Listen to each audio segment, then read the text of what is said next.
Hello my viewer, आज का class chemistry है, मोल कॉन्सेप्ट स्टोइकियोमेट्री। और उसी का एक दूसरा नाम बोल सकते हैं केमिस्ट्री का जो पहला चैप्टर है, some basic concept of chemistry. और उसके अंदर में आता है लगभग 12 कंसेप्ट है। पहला कंसेप्ट है जनरल इंट्रोडक्शन, और दूसरा हो गया जिसको बोल सकते हैं कि importance and scope of chemistry, और थर्ड में है नेचर ऑफ मैटर, फोर्थ में हो गया concept of element, compound, atoms and molecules, 5 में हो गया लॉ ऑफ केमिकल कम्बिनेशंस, और 6 में है जिसको बोल सकते हैं कि डाल्टन्स एटॉमिक थ्योरी। 7 के अंदर में 2 चीज़ है, 7 का ए और 7 का बी। 7 का ए में है एटॉमिक वेट के बारे में, 7 का बी में है मोलिकुलर वेट, और 8 के अंदर में आएगा मोल कॉन्सेप्ट, और 8 का बी पार्ट में आएगा मोलर वॉल्यूम। 9 में है एम्पिरिकल फार्मूला, परसेंटेज कंपोजिशन, और उसके बाद 10 में आ जाएगा एम्पिरिकल एंड मोलिकुलर फार्मूला। 11 में आ जाएगा केमिकल रिएक्शंस, और 12 में है ये chemical reactions, stoichiometry and chemical calculations related with the stoichiometry, और उसी में आएगा लिमिटिंग रिएजेंट और कंसंट्रेशन ऑफ सॉल्यूशन। ये 12 चैप्टर्स है। तो उसी के अंदर में एक चौथा में टॉपिक्स आ रहा है जिसको हम बोल सकते हैं concept of element, compound, atom and molecules. तो उसी चौथा वाला टॉपिक्स पर डिस्कशन कर रहे हैं। ये पूरा 12 टॉपिक्स खत्म होगा तब जाकर के मोल कॉन्सेप्ट खत्म होगा। और यही चीज़ जब जूनियर क्लास में देखेंगे 9th क्लास में, तो जो चैप्टर 1 होता था जिसको हम लोग बोलते थे कि मैटर इन आवर सराउंडिंग, जिसको सीधा समझिए फिजिकली समझाया जा रहा है कि मैटर का क्लासिफिकेशन। और सेकेंड चैप्टर 9 में था कि मतलब इज मैटर प्योर, तो वो केमिकली समझा रहा है। और तीसरा चैप्टर था एटम्स एंड मॉलिक्यूल्स, तो उसको अच्छा रहेगा कि लिखिए मॉलिक्यूल्स एंड एटम। उसी में हल्का सा मोल कॉन्सेप्ट के बारे में आइडिया था, और सिंबल के बारे में आइडिया था। फिर उसी में एटॉमिक वेट कुछ था एलिमेंट का, और फिर कोई रेडिकल, एसी रेडिकल, बेसी रेडिकल का नाम लिख करके उसका चार्ज दिया रहता था, और मोलिकुलर फार्मूला लिखते थे। और फिर लास्ट चौथा चैप्टर होता था एटॉमिक स्ट्रक्चर्स। और एक 5वां चैप्टर मेरे तरफ से जोड़ना चाहिए, उसका नाम है एलिमेंट्री पार्टिकल। और इसी तरह 10 में अगर जाएंगे तो 10 में पहला दिखता है जिसको बोल सकते हैं chemical reactions and their equations. 2 number में था metals and non metals. 3 number में है acid, bases and salt. 4 number में है ये कंपाउंड्स ऑफ ऑर्गेनिक कंपाउंड्स, माने कार्बन का जो कंपाउंड्स होता है वो सब उसमें पढ़ाई होता है। लास्ट में है पीरियोडिक टेबल। और वही चीज़ जो है 11th क्लास में चैप्टर नंबर 1 में है some basic concept of chemistry. Some basic concept of chemistry.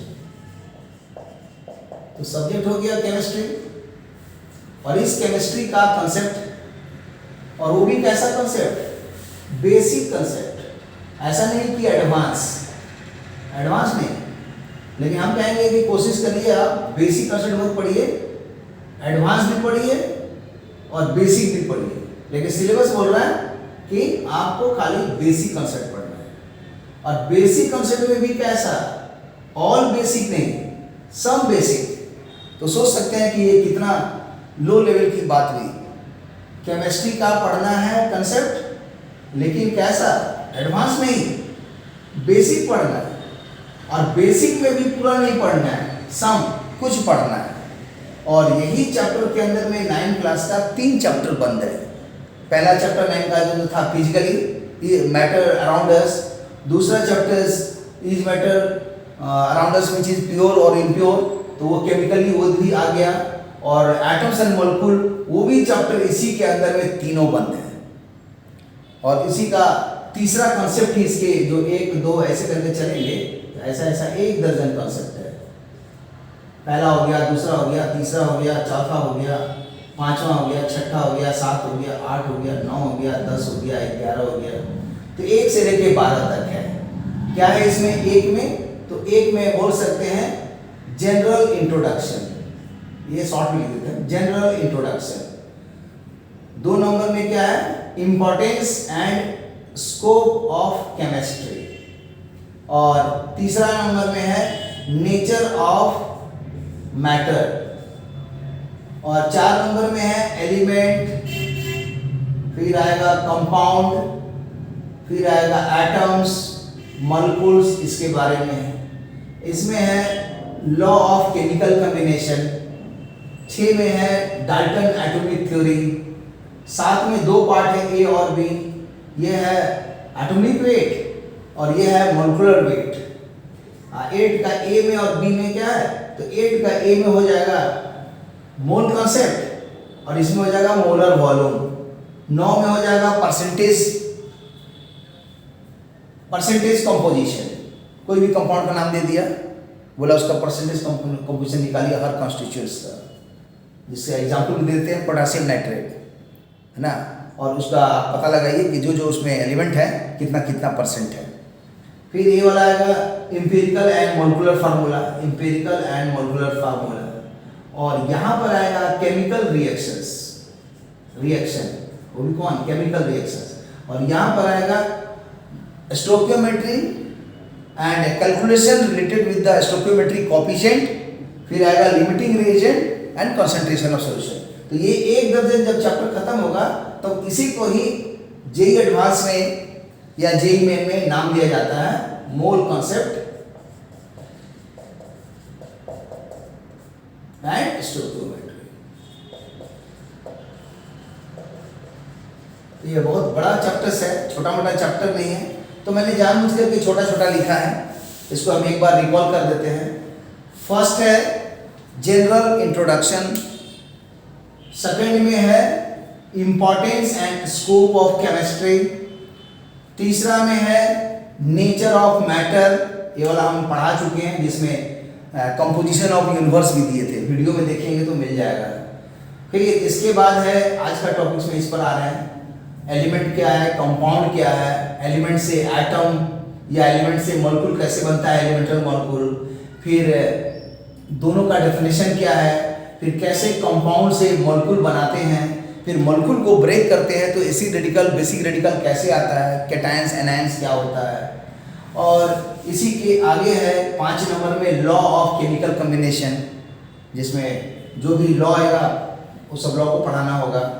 इसी में एक लॉ आता है लॉ ऑफ रेसिप्रोकल, पता लगाइए लॉ ऑफ रेसिप्रोकल क्या है। एक है लॉ ऑफ केमिकल कॉम्बिनेशन में law of mass of conservation. तो ऐसे करके जितने भी हैं लॉ, पहले लॉ का नाम जानिए, सबका कॉन्सेप्ट जानिए। और ये है 6ठा number Dalton atomic theory. 7 number में है ए और बी में, इसमें है एटॉमिक वेट और इसमें है मॉलिक्यूलर वेट। और 8 का ए में हो गया मोल कॉन्सेप्ट और यहाँ हो गया मोलर वॉल्यूम। और 10 में है तुम्हारा बोल सकते हो कि परसेंटेज कंपोजिशन, है ना, कोई भी नाम दिया हुआ है तो उसमें परसेंटेज कंपोजिशंस कितना है, क्योंकि यहाँ पर जब मैंने 8 का मैंने बता दिया ये मोलर वॉल्यूम है और ये मोल कॉन्सेप्ट है। 9 में है परसेंटेज कंपोजिशन और 10 में आ गया empirical and molecular formula. 11 number में जो है बोल सकते हैं कि केमिकल रिएक्शंस है। और 12 नंबर में जो है आएगा एम्पिरिकल ये stoichiometry and stoichiometry coefficient and बोल सकते हैं उसमें जोड़ दो एक तो चीज लिमिटिंग रिएजेंट और फिर कंसंट्रेशन ऑफ द सॉल्यूशन। ये पूरा 12 चैप्टर्स है, ये सबसे महान चैप्टर है केमिस्ट्री का। और इसके बाद जो सेकेंड चैप्टर आएगा केमिस्ट्री का 11th क्लास का बुक से, उसी का नाम है एटॉमिक स्ट्रक्चर्स। सेकेंड चैप्टर का नाम है एटॉमिक स्ट्रक्चर। और थर्ड में है पीरियोडिक टेबल।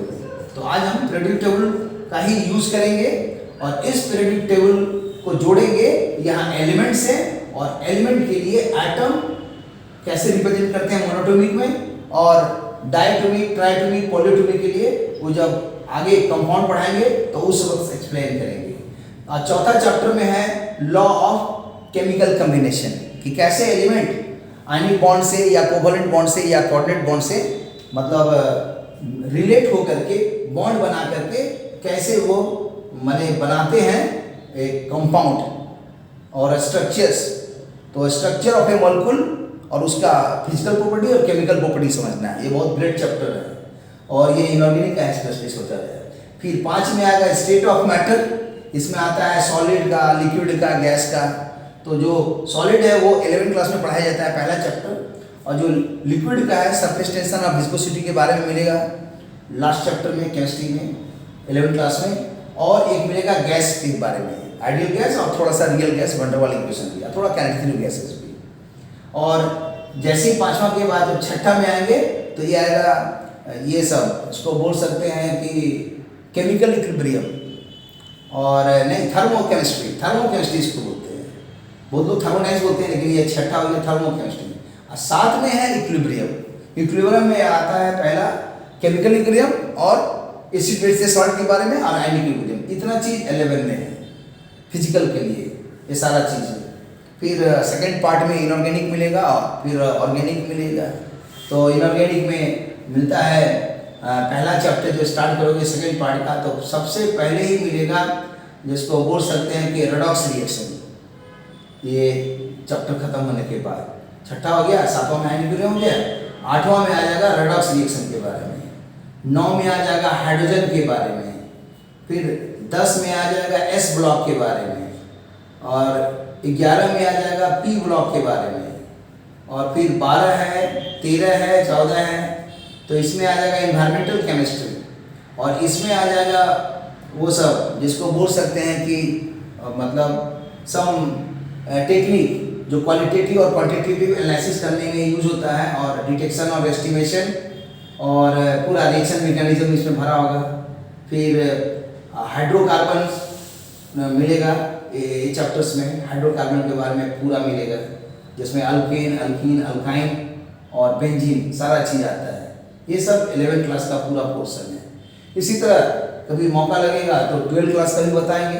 तो 12वीं क्लास के लिए फिजिकल में पहला चैप्टर है सॉलिड स्टेट, दूसरा चैप्टर है सोल्यूशन, और तीसरा है इलेक्ट्रोकेमिस्ट्री, चौथा में है केमिकल काइनेटिक्स, और 5वां में है सरफेस केमिस्ट्री। और इसी तरह और आगे बढ़ेगा तो इनऑर्गेनिक है, फिर लास्ट में ऑर्गेनिक दिखाई देगा। तो ऑर्गेनिक में क्या क्या रहता है, तो ऑर्गेनिक में रहेगा अल्काइल हैलाइड, एराइल हैलाइड, फिर अल्कोहल, ईथर, फिनॉल, फिर एल्डिहाइड, कीटोन, कार्बोक्सिलिक एसिड और एमीन और डाइजोनियम सॉल्ट।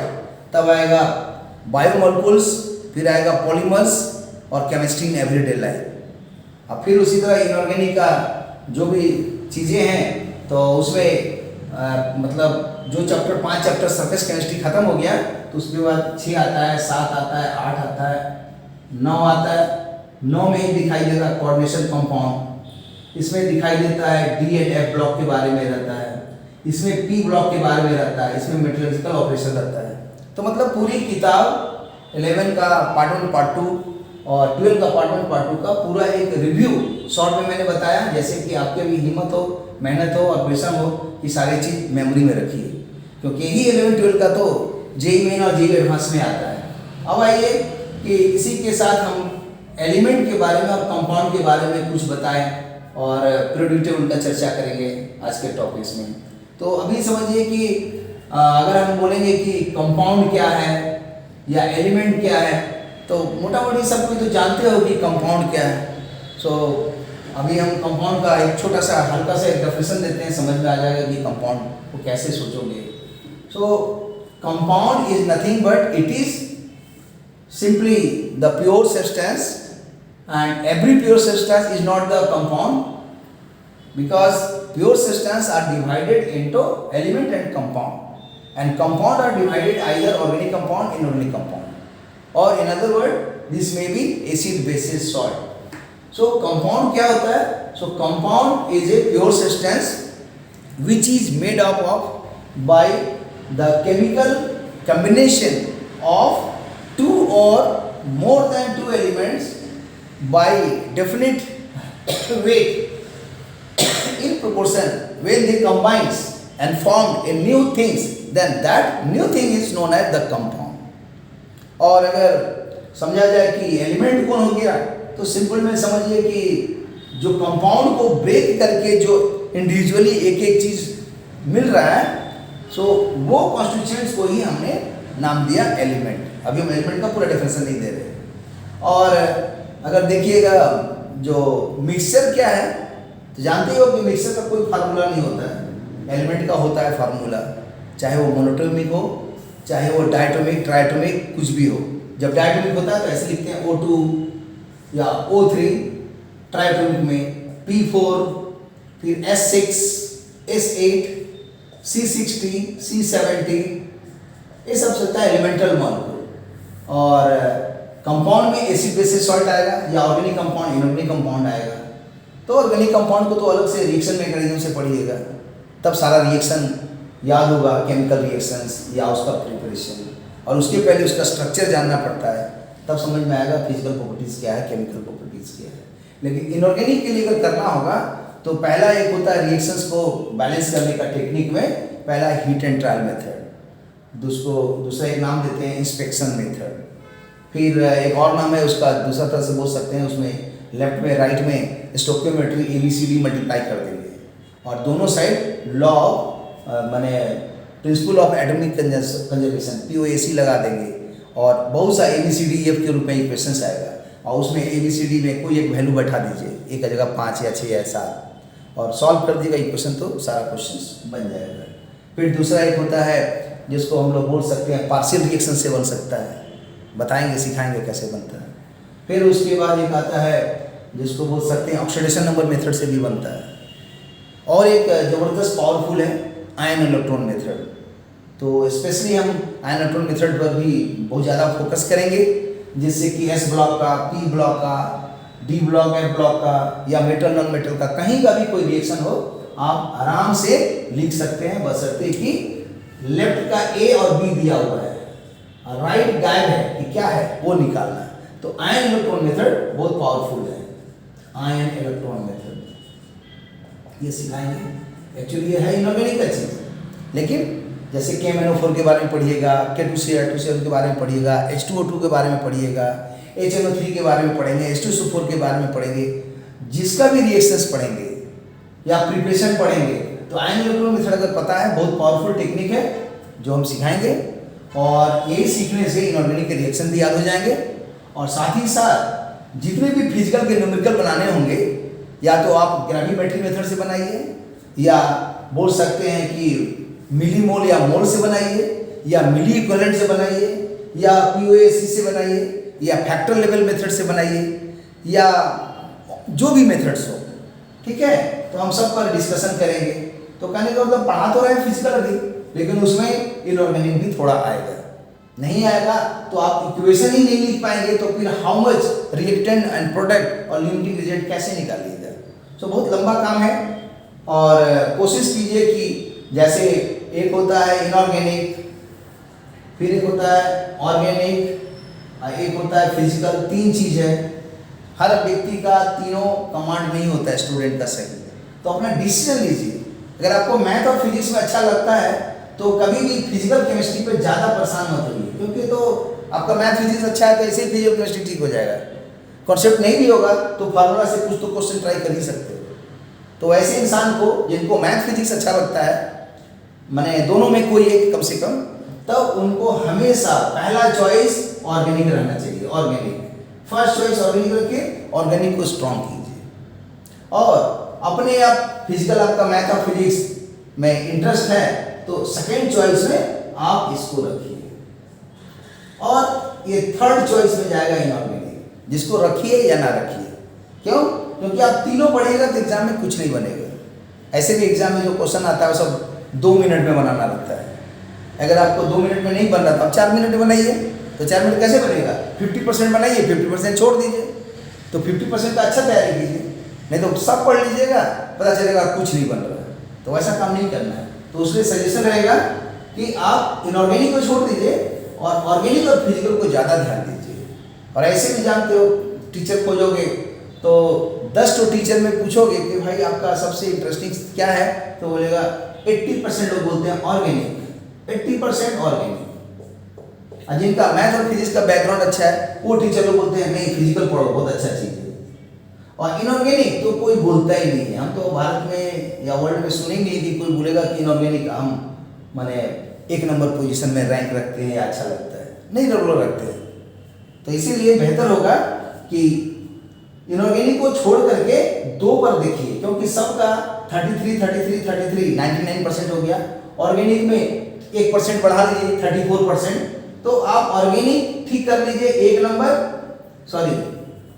ऑर्गेनिक ठीक कर लीजिए 1 नंबर और 2 नंबर में फिजिकल रखिए, और इस 3 नंबर को इनऑर्गेनिक को करिए या ना करिए। फिर भी चलिए लास्ट ऑप्शन दे रहे हैं, करिए ना करिए।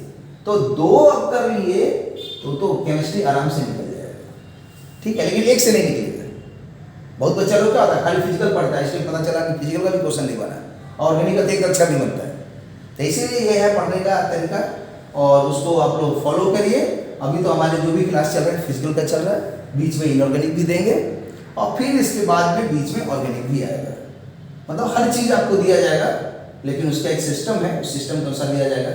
इसका स्क्रीनशॉट ले लीजिए, फिर हम इसके बाद वाले वीडियो में पीरियोडिक टेबल के बारे में बताएंगे, elementary idea of the periodic table. ये नहीं कि चैप्टर 3 जो है पीरियोडिक डिटेल में इसका प्रॉपर्टी बताना पड़ेगा, मॉस्ले लॉ बताना पड़ेगा, मेंडलीफ लॉ बताना पड़ेगा, फिर उसका इंफॉर्मेशन स्टार्टिंग का प्रिमिटिव बताना पड़ेगा, तो वो नहीं बताना है हमको। बताना है अभी जो मोल कॉन्सेप्ट में जरूरत पड़ेगा उसको बोलते हैं हम लोग elementary idea of the periodic table, वो कराएंगे इसके बाद वाले वीडियो में। तो इतना को पहले कर लीजिए, स्क्रीनशॉट ले लीजिए।